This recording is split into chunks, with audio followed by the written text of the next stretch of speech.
s'il vous plaît.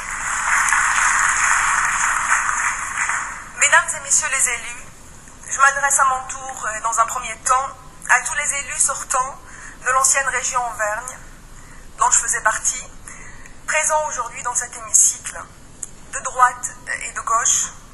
Vous avez tous et toutes voté, il y a quelques mois à peine, la charte du PNR des sources et gorges de l'Allier. L'opposition de droite a souligné que ce projet était un vrai souffle pour le territoire.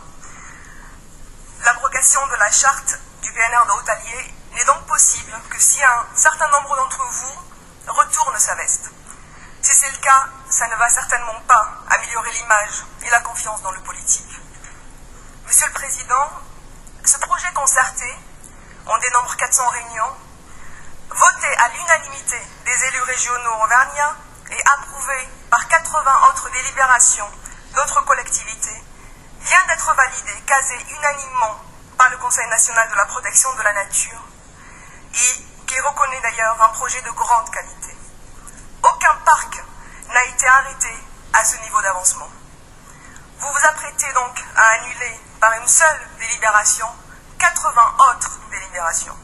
C'est un total déni de démocratie que de tenter d'effacer d'un revers de main, comme vous le faites d'ailleurs dans de nombreux sujets, le choix et la parole de 1085 élus concernés par le parc sur 1289. Monsieur le Président, refuser la labellisation nationale du territoire de Haute-Allier à cause, selon vous, d'un manque de concertation avec les structures économiques est un mensonge. La plupart des partenaires économiques ont montré leur intérêt pour le parc. Ils se sont impliqués dans la réalisation d'une partie du diagnostic, dans la rédaction de la charte et également sont partie prenante et membres du Conseil du développement du parc. Ils ont perçu, contrairement à vous, l'effet de levier que représentent les PNR, notamment dans leur capacité à lever des fonds européens. Selon les parcs de la région eux-mêmes, pour 1 euro mobilisé en fonctionnement, ce sont à minima 20 euros d'investissement qui sont générés. Croyez-vous sincèrement que vos 2,5 millions d'euros de contrats de territoire auront le même effet? La Chambre d'agriculture de Haute-Loire s'était-elle sentie pousser des ailes après que vous ayez sacrifié le PNR des Dombes sur l'autel de l'agriculture intensive? Peut-être avez-vous promis à quelques agriculteurs ligériens de saccager ce projet structurant. À la concertation, Monsieur le Président, vous avez préféré la division. Vous avez proposé d'octroyer 50 000 euros minimum aux communes en échange de l'abandon du parc.